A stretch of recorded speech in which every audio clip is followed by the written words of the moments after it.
When I was at college, I used to volunteer with several student activities and volunteering activities. And we used to teach kids how to read and write. We used to give them clothes and food. But I've always had a question in my mind. If we're engineers, why don't we help them with our own expertise? Back then we were helpless and we were only students and we didn't have much resources. So I graduated and followed the normal path and got a job, and I forgot about this question. 2 years ago, I had the opportunity to be involved in a fellowship. That's where I revived my question again, and that's when I started to work on my mission. My name is Radwa Rustam. I'm an Egyptian civil engineer. My startup is called Handover. Handover is a social enterprise that utilizes sustainable construction for community development.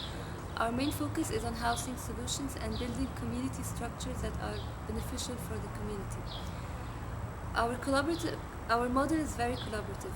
We work with students, we empower them, we train them, and we give them knowledge about sustainable techniques of construction.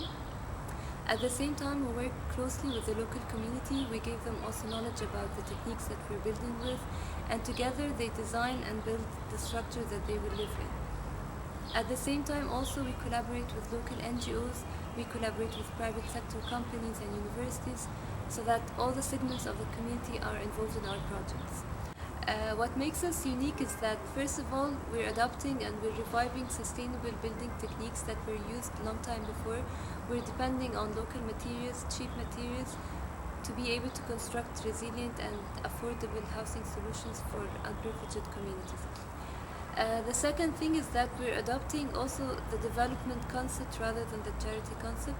The local community is involved throughout the whole process of the project, financially and physically, so that they feel a sense of ownership and that they could preserve their own houses by themselves.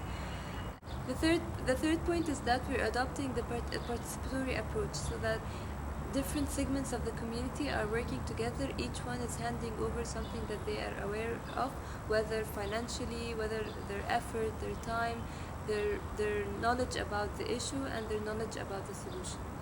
We started last year with a pilot project. We built 2 housing units for 2 families with 8 members. We recruited 20 engineering students, and we built the house with a technique called rammed earth technique. We basically use mud, sand, and gravel to build our structure. Our plan for the coming months is that we're working on 3 main projects. The first one is a collaboration with Catherine Exist Initiative. We're building a community center for the Bedouin community in Saint Catherine region. The second project is that we're working in Siwa Oasis, also in Egypt. We're trying to revive and preserve the architectural essence of the oasis.